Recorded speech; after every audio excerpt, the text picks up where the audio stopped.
Yes, welcome Senko Link. Kama leo kwanza ufuatilia channel yetu, usisahau kusubscribe, kulike, kushare na comment. Katika video yetu tutaelezea that release for examination result for form 4.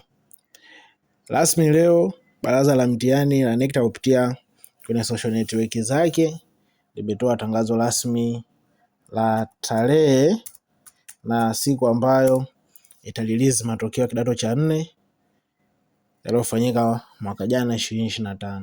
Katika tangazo hilo wameelezea kwamba matokeo hayo yatatangazwa siku ya Jumamosi tarehe 31/2026 ambapo conference itafanyika katika website ya Baraza la Mtihani NECTA Dar es Salaam saa 5 asubuhi, na pia itakuwa live katika YouTube channel yao ambayo inaitwa NECTA Online.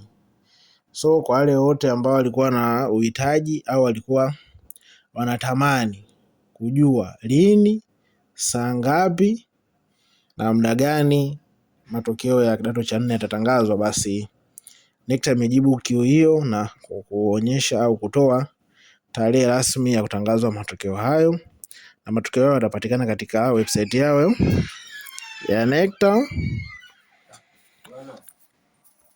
na pia katika channel yetu hii ya WhatsApp ya channel yetu ya YouTube ya Senko Link. Tutaweka matokeo link hapo chini kwa ajili ya kuangalia, na pia kuna pop-up hapo juu itatokea katika video hii ambayo inaeleza namna gani au kivipi unaweza kuangalia matokeo ya kidato cha 4 kipindi ambacho yanatangazwa.